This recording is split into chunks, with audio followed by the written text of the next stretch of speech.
convido para abrir sua Bíblia em 1 Samuel, capítulo de número 7, versículo de número 12. 1 Samuel, capítulo 7, versículo 12.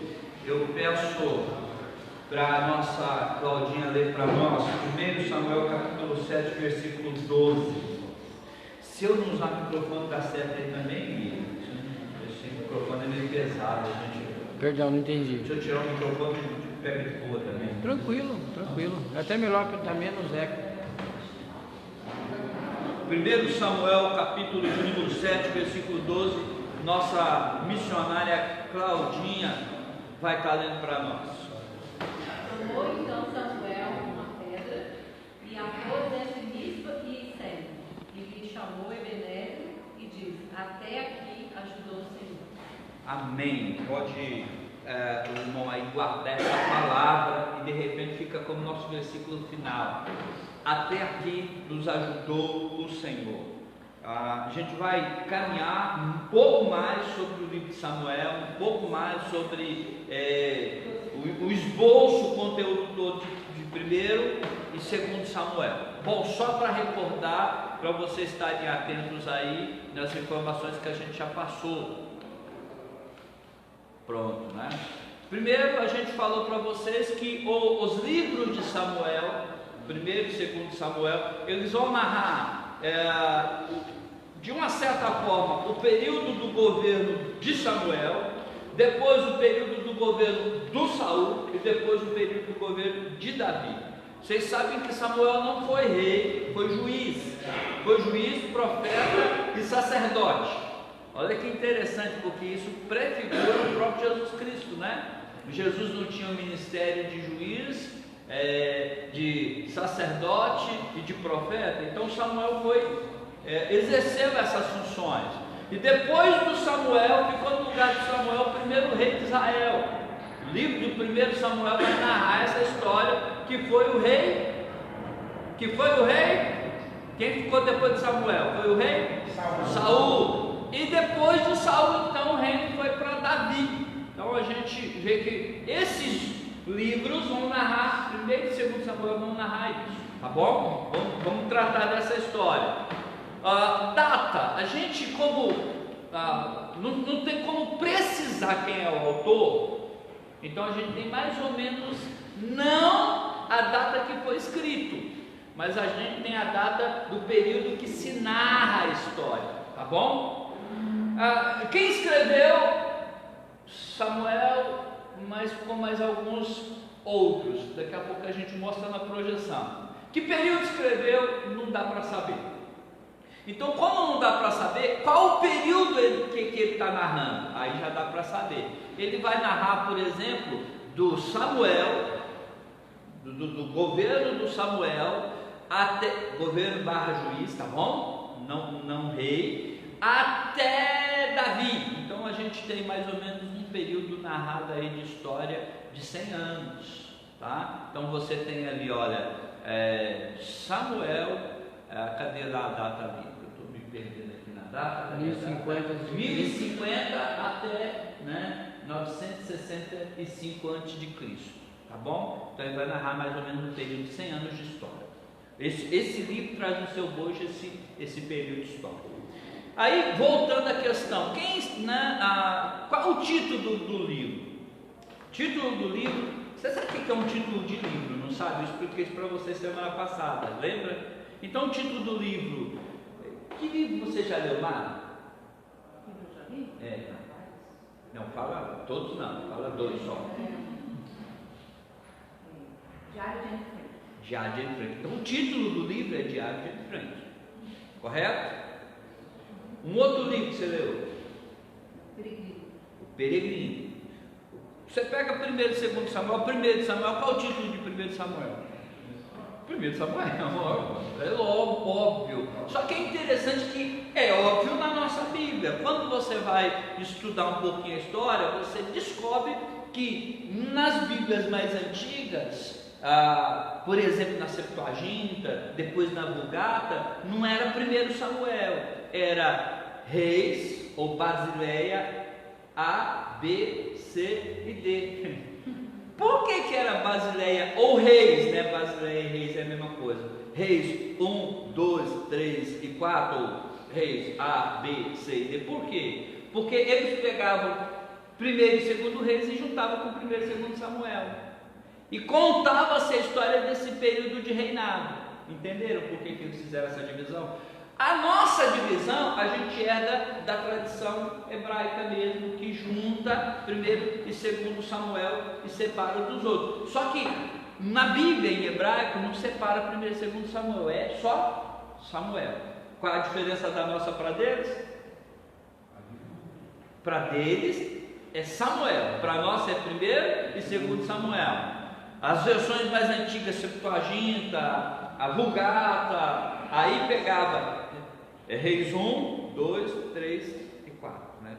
Reis 1, 2, 3 e 4. Entendeu como é que era o título antigo? Então, a gente só está explicando isso de curiosidade. Qual a diferença que isso vai fazer para a sua vida espiritual? Nenhuma, tá bom? Mas é interessante, por quê? Porque às vezes você pega um livro antigo e você começa a querer estudar, aí você lê lá um antigão, sabe aqueles livros que a página está até amarela, aí você tem que cortar com régua, já pegou esses livros que a folha está grudada à outra? Grudada não, né? Não foi nem separada, já pegaram esse livro, já pegaram aí? Vocês são bem velhinhos mesmo, hein? E não se corta ali com a régua e vai... Ali normalmente você não vai encontrar primeiro, segundo Samuel, você vai encontrar Reis 1, 2, entendeu? Então é importante, porque às vezes a gente pega um material antigo para estudar e a gente fala, mas isso não tem na minha Bíblia. Não tem sim, é que a divisão era de outro jeito.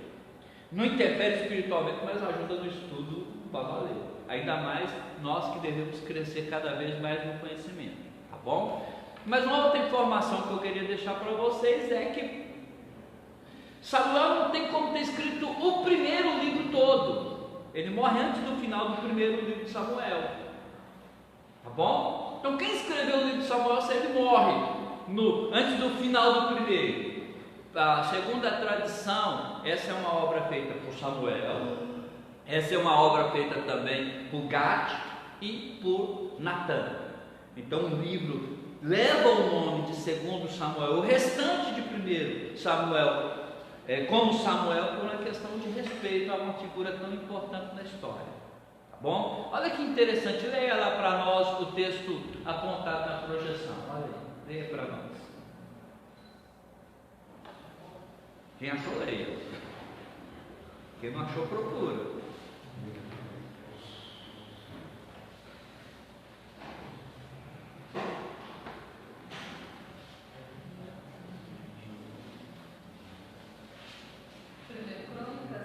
É, isso mesmo, no meio Crônicas 29 e 30. Os atos, pois, do rei Davi, assim como os primeiros, como os últimos, estes são escritos nas crônicas de Samuel, o vidente, nas crônicas do profeta Natan, e nas crônicas de Gad, o vidente.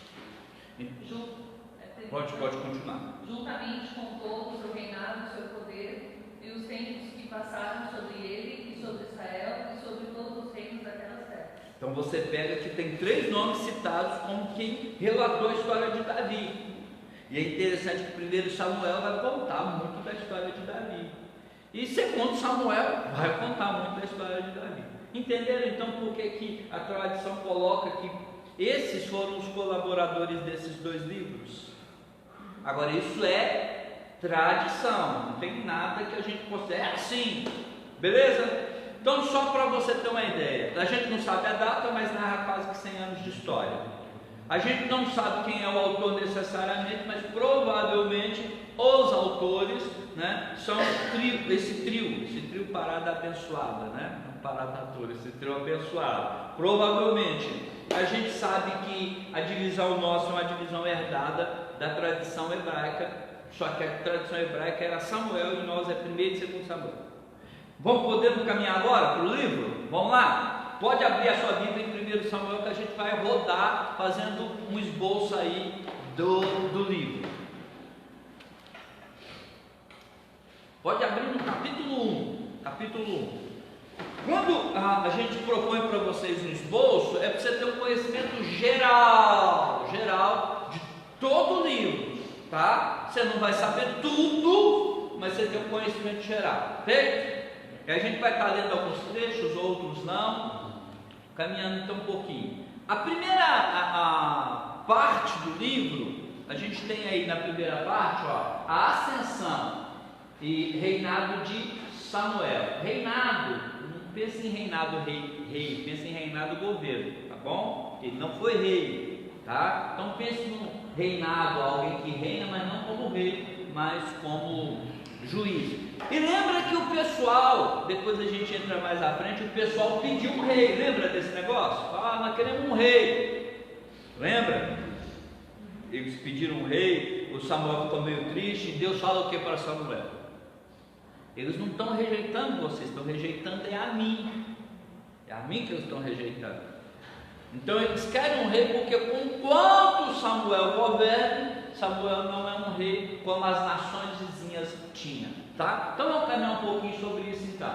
Aí dentro disso, você pode observar lá comigo, ó, que é do capítulo 1, versículo 1 ao capítulo 7, versículo 17. Isso tudo vai tratar da ascensão de Samuel, surgimento, crescimento de Samuel e o reinado de Samuel, governo de Samuel, beleza?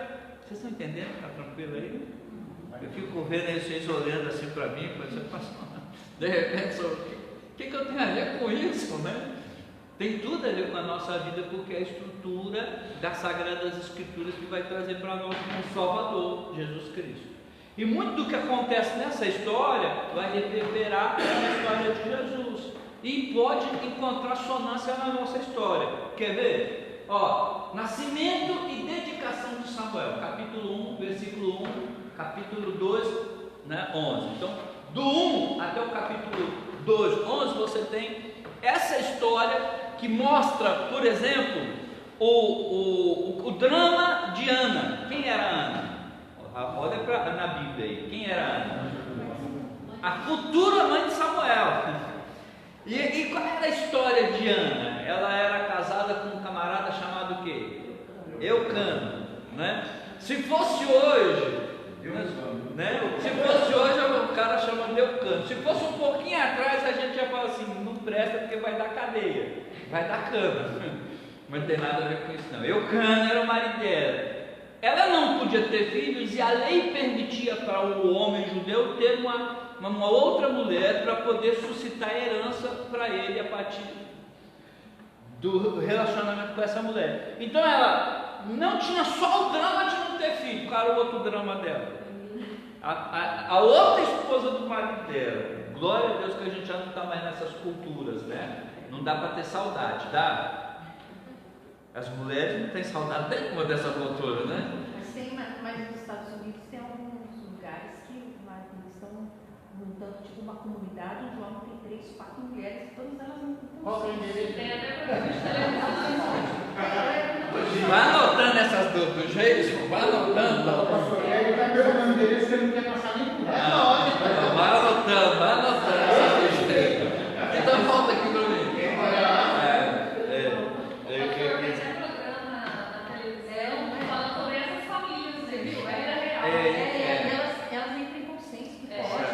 Essa história.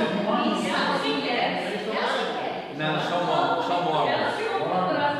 Não, e o que é interessante é que eles fazem entrevista. Aí as mulheres do cara têm que aceitar a outra. Fala, não, essa é legal, essa pode casar com essa que essa é legal. Aí ela entra com a família, tem filhos, aí eles vão. Eu não vou precisar que são mormons, mas essa história é a tradição mormon, né? É a tradição mormon. Não é não, pastor, porque tem uma lá, uma família que sabe até a tempo. Então. Bom, voltando aqui, né? Para quem não tinha saudade, a gente ficou até bastante tempo no tema, né? Então olha que interessante, ela tem essa situação e o problema ainda é que a Penina, ela zomba da Ana porque a Ana não tem filhos. Esse é o drama da Ana. E aí a Ana busca o Senhor. Aí semana passada a gente leu como texto devocional a história. E na história que a gente leu semana passada, obrigado, viu, Pedro? Na história que a gente leu na semana passada, você pode observar que Penina provocava o marido dela, Eucana, fica constrangido com a situação e fala para ela se ele não valia para ela mais do que 10 filhos. Homem tem uns negócios assim muito surreal, né? Por acaso eu não valo mais do que 10 filhos para você? Não é essa a questão. Ela queria ser mãe e ela vai ao templo e ela ora. Vocês lembram que a gente falou na devocional aqui que enquanto ela orava atribulada de alma, e por ela estar atribulada de alma, como é que ela fazia? Só mexia a boca, mas não saía som. Aí o sacerdote, o Eucana, ou o sumo sacerdote, aquele que ocupava ali a direção de todos os sacerdotes, Eucana, ele vê e acha que ela está o quê? Bêbada, né? Eu falei o quê? Eucana não, desculpa. Desculpa, obrigado, me corrija quando eu errar. Então o Eli vê isso e acha a templo embriagada. Aí ela fala que não estava embriagada, que ela era uma pessoa atribulada de alma, e ele pega e fala que a oração dela foi ouvida.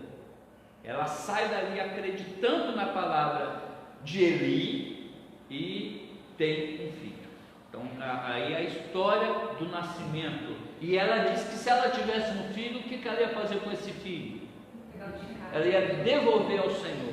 Olha, se eu tiver um filho, ele vai ser do Senhor. Então, para que você quer ter filho, já que vai me devolver? Né? A ideia era de dedicação, de colocar o filho dela na presença do Senhor todos os dias da vida do filho dela. Então, esse aí é o trecho inicial de 1 Samuel, que vai narrando o drama do nascimento. Lendo sua Bíblia, você já reparou quantas famílias da Bíblia tiveram dificuldade para ter filhos? E você reparou a maioria desses filhos, quem se tornaram? Hein? Você já deu uma olhada na Bíblia? Você já reparou quanto essas figuras se tornaram fantásticas na Bíblia? Então me cita pelo menos 2 que a mãe teve dificuldade para ter filhos e se tornou referência. Sara, aí ela tem Isaac, fantástico. Ana, Samuel, Ana não vale, né? Ana não vale, né? Sansão, Rebeca, né? Você vai pegando, Isabel, já velha, e talvez desses todos, o mais fantástico é João Batista, que a Bíblia diz que era cheio do Espírito Santo desde o ventre materno. Isso é surreal, né? Desde o ventre materno. João Batista, eu falo para você, é uma pessoa, e a Bíblia diz que ele nunca fez nenhum milagre. Então não espante se você encontrar alguém cheio do Espírito Santo que nunca fez um milagre. Às vezes as pessoas acham que gente cheia do Espírito Santo é que ora, as coisas acontecem. O João Batista teve a cabeça cortada por causa da pregação dele. Então a Bíblia tem outra história diferente dessas histórias das religiões, e tem outra história diferente muitas vezes das histórias dos nossos valores. E todas essas pessoas que passaram por lutas, servindo ao Senhor, honrando ao Senhor, trouxeram à história pessoas fantásticas como Isaac, né? Citado por vocês, como Samuel, como João Batista. Mas aí, no esboço, a gente ainda tem, por exemplo, né, a pontuação, a família de Samuel, tá? A gente tem Ana faz um voto, a gente tem Ana dedica a Samuel e o cântico de Ana. É interessante que no cântico de Ana, ela reconhece a soberania e o cuidado de Deus, compensa dar uma vida, a soberania de Deus até nas dificuldades, até nos problemas. E o cântico dela é basicamente um cântico profético, porque ela pensa num rei antes de ter rei na nação. Então, leia com carinho depois, quando você tiver com tempo, toda a história, né, que a gente pontuou aí. Mas ainda nesse trecho, capítulo 1, versículo 1, do 7 ao 17, a gente tem a casa de Eli é rejeitada. Capítulo 2, versículo 11 ao 36, a casa de Eli é rejeitada. Em contrapartida, você vê, surgindo Samuel, você tem a casa do sacerdote, que é horrível, é muito ruim a casa do sacerdote.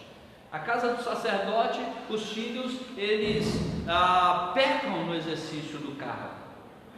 Samuel, vamos me corrigir como vai falar, o Eli, né, ele tem os seus filhos que são sacerdotes ao cuidar do povo. E os caras eram ruins.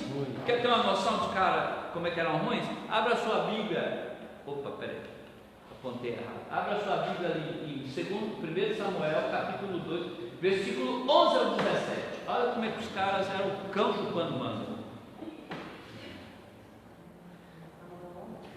Já estamos no capítulo 2, hein?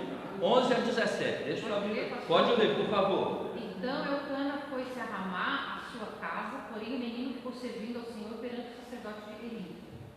Eram, porém, os filhos de Eli, filhos de Belial, e não se importavam com o Senhor, pois o costume daqueles sacerdotes com o povo era que, oferecendo alguém sacrifício, vinha o moço do sacerdote, estando-se cozendo a carne com um garfo de 3 dentes na mão. Metia-o na caldeira, ou na panela, ou no tacho, ou na marmita, e tudo quanto o garfo tirava, o sacerdote tomava para si. Assim se fazia a todo Israel que ia ali a Siló. Também antes de se queimar a gordura, vinha o moço do sacerdote e dizia ao homem que sacrificava: dá essa carne para assar ao sacerdote, porque não aceitará de ti carne cozida senão crua. Se o ofertante lhe respondia: queime-se primeiro a gordura e depois tomarás quanto quiseres, então ele lhe dizia: não, porém hás de me dar agora, senão tomá-la-ei à força. Era, pois, muito grande o pecado destes moços perante o Senhor, porquanto eles desprezavam a oferta do Senhor. Então eles não seguiam a regra, eles eram apoios naquilo que era oferecido ao Senhor. Tinha uma parte deles, mas tinha uma parte determinada para eles, não era qualquer parte, e não era de qualquer jeito, mas eles faziam um serviço do Senhor de qualquer jeito. E eles eram filhos de quem? Do pastor. Desculpa aí, né? Desculpa aí, Ismael e Suzana, mas eles eram filhos do pastor. Às vezes a gente pensa o seguinte: talvez a maior tragédia para alguém é ser filho do pastor. O Ismael e a Suzana nunca foram filhos do pastor, eles foram filhos do Walter, que por coincidência é pastor. E alguém fala assim: os seus meninos são gente boa, né? É difícil achar filho de pastor gente boa. Na verdade, eles não são filhos de pastor, são meus filhos. E aí alguém falou assim: você tem que cobrar do Ismael mais do que os outros. Eu falei: não, senhor, são crentes igual aos outros. O que o Ismael tem que fazer, o seu filho tem que fazer. E isso aliviou muito a carga deles, porque eles viviam como qualquer um outro. Os meninos queriam correr lá no quintal da igreja, não deixavam na igreja, porque tinha gente que vai ficar bravo, mas no quintal da igreja os meninos corriam, brincavam, divertiam. Aí, sabe, viviam como todos os demais. Hoje eles estão aí na presença do Senhor. Por quê? Porque às vezes a gente corre o risco de sobrecarregar os filhos da gente por causa do título da gente. E muitos dos filhos de pastores, não todos, mas muitos são revoltados e ficam longe de Deus, afastam-se de Deus. Então os filhos de Eli tinham um problema muito sério com o próprio Deus ao qual eles serviam. E a gente vai pegar e vai observar que Deus estava de olho naqueles meninos, porque na verdade eles não eram só filhos de Eli, o sacerdote, eles também eram sacerdotes. E eles estavam levando a vida sacerdotal de qualquer jeito. E presta atenção, porque a gente pega o pior da nossa família. A gente não vai falar, mas a gente pega o pior. Vou te dar um exemplo. Abraão foi conhecido como o pai do quê? Da fé. O Abraão, um belo dia, quando perguntaram para ele se a esposa dele era a esposa dele, disse que não era. Era o quê? Irmã. Passou um tempo. O Isaac, que nasceu na tenda do pai da fé, vai para a cidade, as mesmas cidades que o pai foi, ficou sob o governo, provavelmente, do filho daquele rei. O filho daquele rei que deu de ouro na Sarai, também cresceu o ouro na esposa do Isaac. Quando ele está ali, ele diz para ela o seguinte: se te perguntarem se você é minha esposa, você vai falar o quê? É minha irmã. Ele, na tenda do pai da fé, aprendeu o erro. Não estou dizendo que ele não aprendeu fé, mas ele reproduziu com forma muito clara o erro. Então os nossos filhos têm uma facilidade para pegar os erros. A história de Caim, também na história de Caim, ele matou o sobrinho dele, ou o filho dele, uma geração dele matou. Mesma coisa. Então a gente consegue capturar o erro muito fácil. Por isso que a gente tem que ser vigilante em tudo que a gente faz. Mas voltando ao texto, você pega o Eli, todo o contexto, e você vai ver que o Eli é um camarada que provavelmente deu péssimos exemplos para os filhos. Péssimos. E um deles foi o de repreensão. Ele não repreendia os filhos, demorou a repreender os filhos. Então, quando você caminha um pouquinho mais no texto, você vê a rebeldia deles, você vê a família de Samuel próspera, né? Em contrapartida da família dele. Samuel está crescendo. E a família do Eli está perdendo a vez. Aí você caminha um pouquinho mais, você vai ver a repreensão de Eli, né, para a caça. Por quê? Porque quando Deus chega a mostrar isso para Eli, ele vai chamar a atenção dos filhos. Mas sabe quando você chama a atenção, você não chama a atenção? A mãe, quando chamava a atenção, eu vou dizer, ou a gente mudava o morria, porque o negócio era sério. Vamos lá, só dar uma lida no texto, só para vocês terem uma ideia. Abre aí para nós, versículo 22 e 26.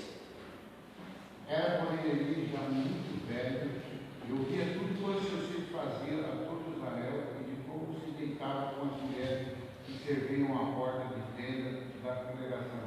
Ele disse: por que fazeis tais coisas? Pois de todo esse povo ouço constantemente falar do vosso mau procedimento. Não, filhos meus, porque não é boa fama essa que ouço. Estai fazendo transgredir o povo do Senhor. Pecando o homem contra o próximo, Deus lhe será o árbitro. Pecando, porém, contra o Senhor, quem intercederá por ele? Espera um pouquinho, galera. Olha que fala forte de Eli. Forte ou não forte? Pecando o homem contra o seu próximo, Deus é o juiz. Mas se o homem pecar contra Deus, lascou, meus filhos. Vocês não estão tendo juízo. Eu estou ouvindo a fama de vocês. Fama, gente, é diferente de comentário. Fama é um negócio que já colou. Colou ou não colou? Fama é isso, ó, colou. Então os meninos tinham uma fama muito ruim. Ou seja, está aqui, ó. Ele não é a primeira vez, não foi uma ou duas vezes que ele ouviu que os filhos dele estavam deitando com as mulheres que ficavam na frente da igreja. Da igreja barra tenda lá dentro, né? Eu estou ouvindo os negócios ruins de vocês, não é boa, vocês estão fazendo o povo pecar. Continua, Dalton. Entretanto, não ouviram a voz de seu pai, porque o Senhor os queria matar. Mas o jovem Samuel crescia em estatura e no favor do Senhor dos homens. Então, Deus não deixou eles ouvir. Samuel tem muito disso aí. Samuel falou assim: isso aqui é Deus, hein? E Deus não os deixou ouvir porque Deus os queria matar. Porque eles estavam pecando contra o Senhor, não contra homens, porque Deus poderia julgar a causa deles, a causa em si, mas ali não, eles estavam pecando contra Deus. Então Deus queria matar e estava já fazendo crescer o Samuel, desenvolver o Samuel para levar a caminhada do povo de Deus. Aí tem a sentença contra a casa de Eli. Aí a gente tem ainda capítulos 1 ao capítulo 7, Samuel inicia seu ministério. Então ele começa a servir ao Senhor, ele começa a honrar o Senhor. Samuel serve no templo. É interessante que a mãe do Samuel deixa ele no templo, e ele, acompanhando o crescimento dele, ia fazendo assim uma estolazinha sacerdotal para o filho. Deve ter sido uma figura muito cativante. A mãe pensar na cabeça do Samuel, ela deve estar meditando, deixa eu fazer uma mini estola sacerdotal, e fazer alguma coisa. Eu lembro quando o Ismael era novo, ele usava gravata. A igreja achava o máximo, né, os maridos de gravata. Eu não sei se você chegou a usar gravata também, então. Eu uso terninho e gravata. Então vai copiando, você vai tendo. Então a mãe cuidava. Olha dizer, ela não transferiu o filho para ser cuidado pelo sacerdote, ela consagrou ao Senhor. Ela acompanhava mesmo distante a vida do filho. Isso é muito interessante. Eu lembro quando eu sou muito ruim para isso. Marília é melhor. Então Marília, ela fiscalizava os meninos. Ela de vez em quando abria no Face. Eu vou olhar o Face de alguém, eu não estou vendo nem o meu direito. E ela fiscalizava. Deixa eu ver o que a Su está postando aqui. Deixa eu ver o que o Ismael está postando. E fiscalizava mesmo. Aí ela descobriu que a Su tinha Twitter. Ninguém em casa tinha Twitter. Deixa eu ver o que você está escrevendo nesse negócio aqui. E aí, gente, né? Como qualquer ser humano, vocês têm suas esquisitices, seus desvios. E quando a Maria achou que uma coisa não estava boa, vai ficar um mês sem isso. Isso é que você não vai ter mais. E um mês, ela não pôde mexer no Face. Aí enjoou do trem até hoje. Ela só usa o Face em período que ela está indo para acampamento, que ela ajuda no acampamento. Senão ela não usa. E é ruim de comunicar com ela, porque ela não liga pro negócio, aí fica lascou. Mas você está entendendo? Mas por quê? Porque a mãe no belo dia falou: você está usando esse negócio errado. Você está usando da forma errada, não é assim que usa. Então a mãe do Samuel não transferiu a responsabilidade para a igreja. Estou consagrando, toma de volta. Não, eu estou deixando ele aí, mas eu vou tomar conta do meu filho mesmo aí. Eu fico imaginando a dificuldade que deveria ser o Cana levando de volta para casa. Vamos voltar. Não, deixa eu ficar só mais um pouquinho com meu filho. E ele foi desenvolvendo e servindo no templo. Estando em compartimentos próximos do sacerdote, dormindo próximo do sacerdote. Aí o Senhor, ele vem e julga a casa de Eli, acentuando o que Deus já tinha dito. Está lá, né? Você pode pegar o capítulo 3, Deus mais uma vez acentuando aí, mostrando que era contra a casa de Eli. Samuel divulga a mensagem de Deus. Aí agora o Samuel já começa a ocupar o lugar e começa já a servir. E Samuel se torna profeta, capítulo 3, versículo 19 ao capítulo 4, 1. Estão entendendo como é que Deus vai levantando uns e abatendo outros? Vocês lembram semana passada que o versículo nosso era: Deus honra quem o honra? A gente tem que ter muita seriedade, porque eu não creio que você venha a perder sua salvação.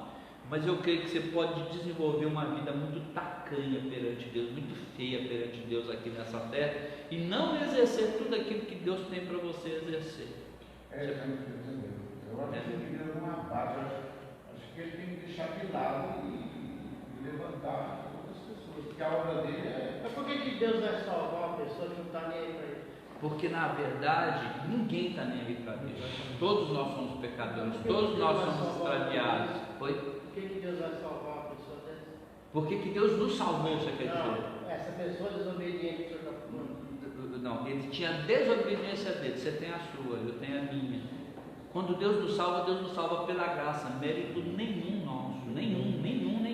O que faz diferença a partir de então da sua salvação é que o seu desejo pela santificação, a sua busca pela santificação te faz crescer e abandonar o velho homem. Mas de vez em quando o velho homem quer surgir, quer ou não quer? Diz: estou aqui.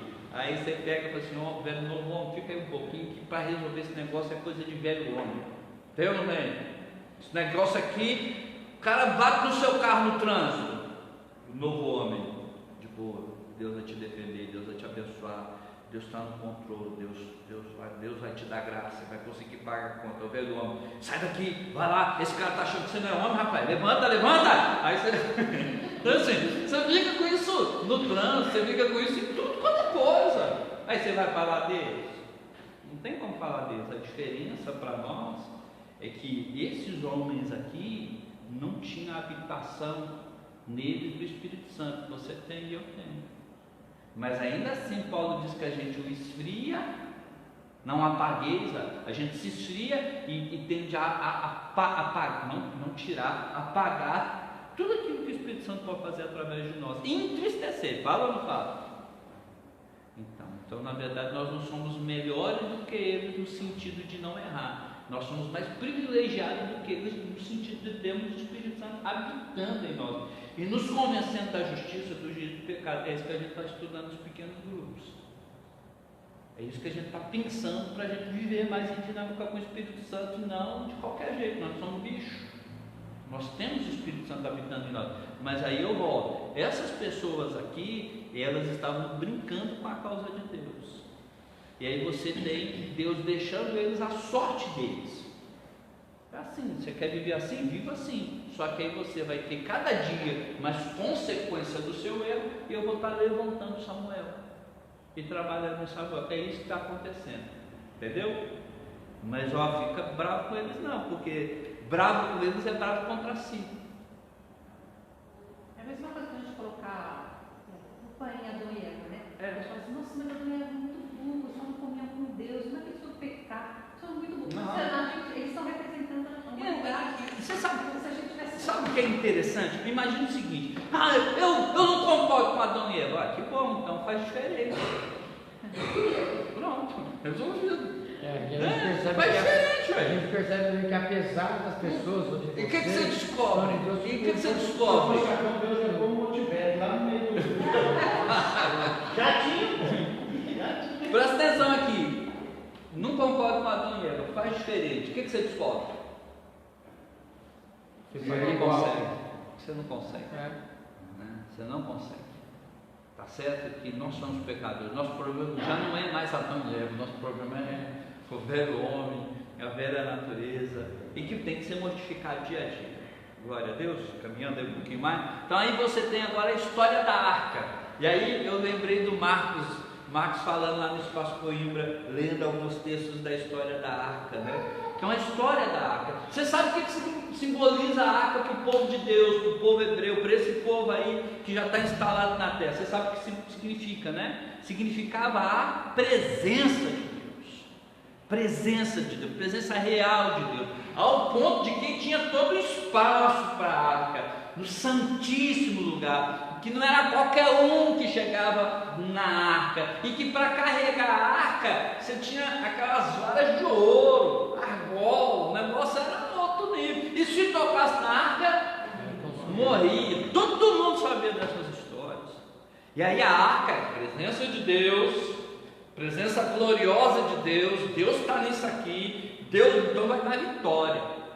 E é engraçado, né? O que é isso aqui? E o que é a Bíblia, gente? Palavra de Deus. Aí eu chego na casa, está lá, amarelona, Salmos 91. Qual o valor? Talvez nenhum. Qual a importância da arca? Talvez nenhum. Talvez eles estão pensando que é arca, põe a mão, vamos Pode ser, né? A irmãzinha foi pedir ajuda para o pastor, e o pastor pegou e falou assim: minha irmã, qual é o seu problema? E sabe quando a gente conversa com outro e pega alguma coisa da mão do outro? Você já se reparou fazendo isso? Aí o pastor pegou e pegou a Bíblia dela e falou: pastor, tem que passar por muita luta, dificuldade. Aí o pastor devolveu a Bíblia para ela: você lê sua Bíblia que Deus vai resolver seu problema. Dá um alívio na sua Bíblia, Deus vai resolver seu problema. Aí passou um mês, o pastor falou: e aí, irmã, Deus resolveu o seu problema? Ela falou assim: pastor, resolveu não. E você leu sua Bíblia? É lógico que eu li, pastor, o senhor não mandou ler. Você leu mesmo? O que você estava precisando? Naquela semana eu precisava pagar umas 3 contas. E você leu sua Bíblia? Li, pastor. Leu não, me deram aqui. Aí estava lá, 3 notas de 100 reais, né? 300. Leu Bíblia, nada, miserável. Né? A outra estava falando, pastor, que só não lia porque não sabia onde estava o óculos. Estava dentro da Bíblia. Então a arca tinha todo esse aparato todo da arca, né? Arca. E aí você vai ver a história da arca. Essa história é fantástica. Você vai ver que Deus honra a arca, mas Deus desmistifica esse relacionamento com a arca como pedra de toque. Igual a Bíblia. Minha Bíblia. Vai ler sua Bíblia, pai. E eu fico imaginando assim, quanta gente gosta de, imaginando não, é pensando, quanta gente gosta de dizer, porque a Bíblia, você já leu sua Bíblia? Pastor, o que você leu? Salmos. Não, você leu parte da Bíblia. A Bíblia é o que? Gênesis a Apocalipse. Eu pergunto, já leu sua Bíblia? Pastor, estou lendo. Então, menos. Às vezes a gente está... Lê sua Bíblia. E quando acabar a primeira leitura, você vai para a segunda. E quando acabar a segunda, você vai para a terceira. E assim, constantemente. Porque a Bíblia é a forma de Deus nos falar, nos alimentar. Quantas vezes você come no dia? No jejum não vale. Quantas vezes você come no dia? Né? O jejum uma vez só, de manhã até a noite, né, Jesus? Estou brincando com o jejum. Ele também, até eu, você pode me chamar que eu... Então olha que interessante, você come no mínimo 3. E quantas vezes você lê a sua Bíblia? Quantas vezes você medita na sua Bíblia? Quantas vezes você tira tempo para ler sua Bíblia? Eu conheci um senhor que quebrou a perna, isso lá em Goiás, Colinas do Sul. Um senhor que era pai de um pastor da Quadrangular. E eu falei assim: seu pai, está contente demais? Eu falei: como assim quebrou a perna? O médico falou que ele vai ficar de 1 a 3 meses em casa sem poder fazer nada. E que contentamento é esse dele? Deitou lá naquela rede sem ter nada para fazer, sem poder ler a Bíblia dele. E está lendo a Bíblia assim, constantemente. Eu nunca li tanto minha Bíblia na vida, agora eu estou tendo tempo para ler minha Bíblia. Então, às vezes, nós que gostamos de dizer que nós somos da palavra, nós não temos um relacionamento de leitura. Não adianta você ficar colocando a Bíblia embaixo do braço igual desodorante, entendeu? O negócio é para ler mesmo, ler. Fazer igual nosso irmão já comprou uma Bíblia de Genebra, já vai começar a grifar tudo aí e ficar afiado. Tá certo? Vamos prestar atenção então que o relacionamento deles com a arca era esse relacionamento corrompido. E é interessante, capítulo 4, versículo 16 ao 22, algo que acontece, né? Os grandes inimigos do povo de Israel nesse período não era a Síria, não era a Síria, não era o Egito, era os filisteus, povo ali em torno deles. E aí eles vão para a batalha contra os filisteus. E aí eles pensam assim: vamos levar a arca. Esse é o texto que o Marcos pregou: vamos levar a arca. E o pessoal fica todo eufórico, porque a arca está no meio deles, a arca está no meio de nós, então vitória. Aí eles vão lutar contra os filisteus. Sabe o que acontece? Os filisteus dão o cacete deles e levam a arca. E antes, os próprios filisteus falaram: eles estão numa euforia, que isso é euforia de povo vitorioso. Isso é barulho de povo vitorioso. E aí, quando eles vão para a batalha mesmo, na hora do vamos ver, descobre que os israelitas, né, o povo de Deus, só tinha a ideia da arca como pedra de toque. Não tinha conhecimento, não sabia da seriedade, não sabia do compromisso que deveria se ter com a palavra, ou com a arca, ou com as coisas de Deus. Perderam a batalha e foram envergonhados. E no que foram envergonhados, os filisteus levaram a arca. Eu fico imaginando por que Deus deixou. E o que eles tocaram? Eu não sei, mas eu sei que o negócio contei para eles. Aí eu sei que foi a série, os 3 sermões que o Marcos pregou lá no Espaço Público. Porque o que aconteceu em seguida? Eles levaram a arca para a terra dos filisteus e colocaram diante do rei, do Deus dos filisteus, o Dagon. Colocaram lá no templo de Dagon. Sabe o que aconteceu com a imagem de Dagon, que era enorme, dentro do templo? No outro dia estava debruçada diante da arca. Aí levantaram, isso deve ser um acidente, né? Deve ser um calçozinho que não funcionou. Até que caiu de quebrar. Aí só esse negócio está errado. E aí transferiram a arca para outra cidade. E aonde a arca ia, acontecia praga.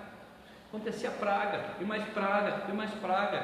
Porque o pessoal que podia usufruir da arca da forma certa não estava. Aí o pessoal queria usar da arca para menosprezar Deus, sentir o peso da mão de Deus. A Bíblia na mão daqueles que querem só investigar defeitos e erros é uma desgraça. A Bíblia na mão daqueles que só querem debater contra o povo de Deus é corda no próprio pescoço.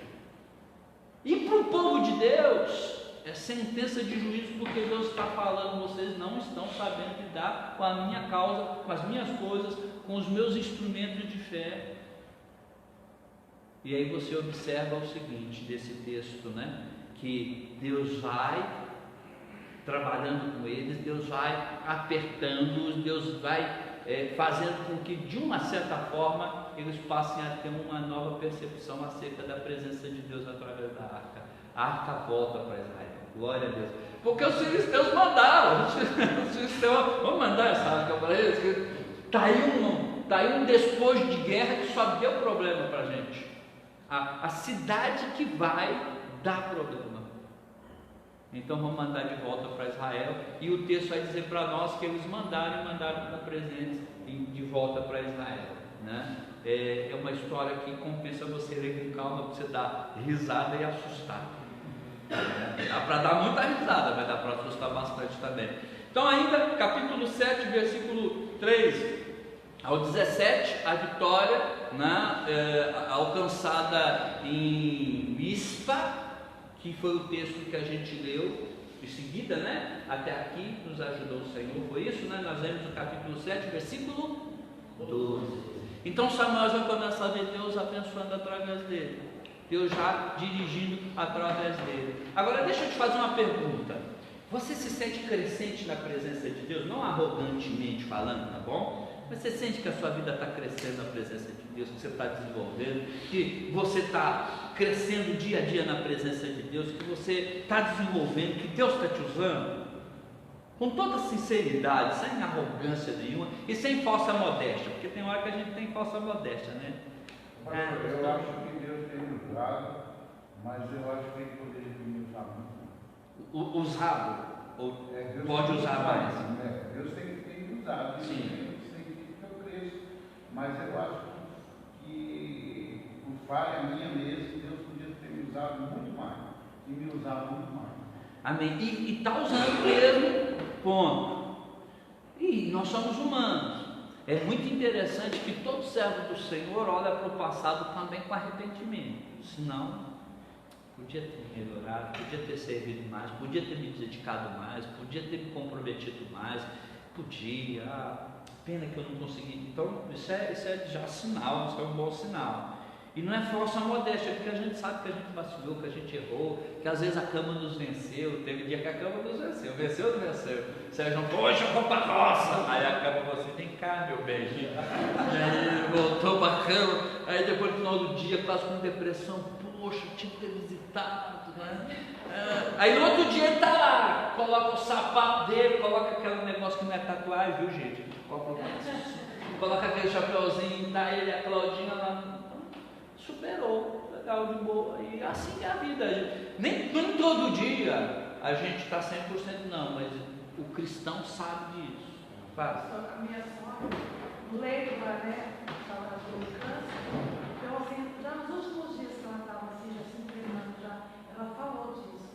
Ela perdeu muito tempo com picuinhas, ela perdeu muito tempo porque ela já tinha que ter feito mais, né? Tinha que ter. Olha que coisa bonita. Coisa bonita, alguém no leito, né? No leito de morte, você podia ter servido mais a Deus.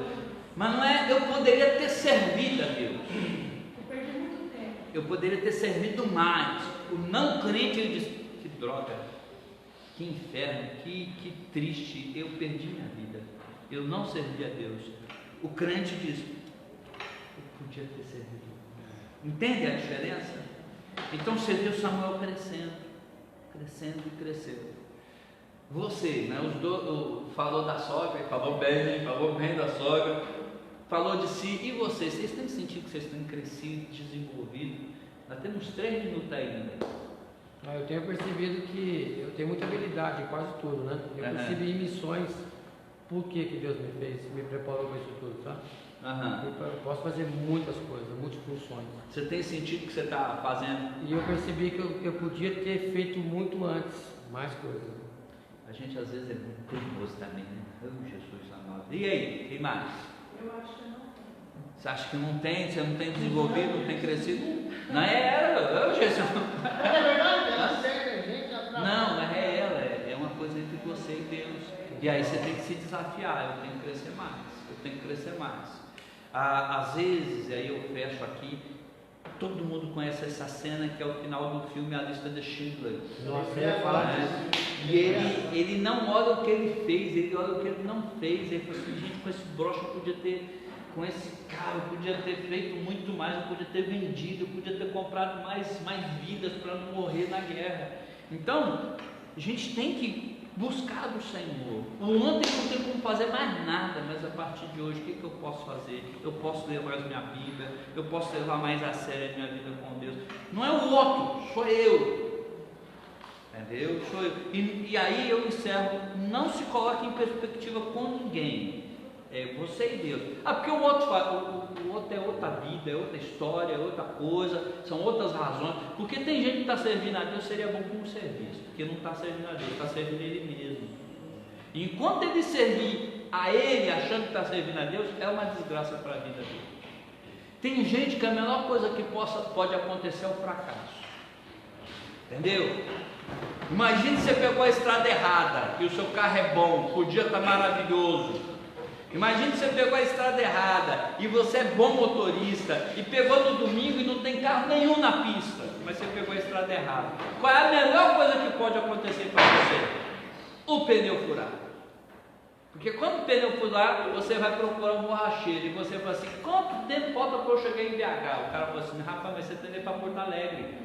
Então você vai, glória a Deus, tirou meu pneu. Então tem hora que a gente, nossa única referência é Jesus Cristo. E aí é pesado também, desculpa, Neide, mas é a referência.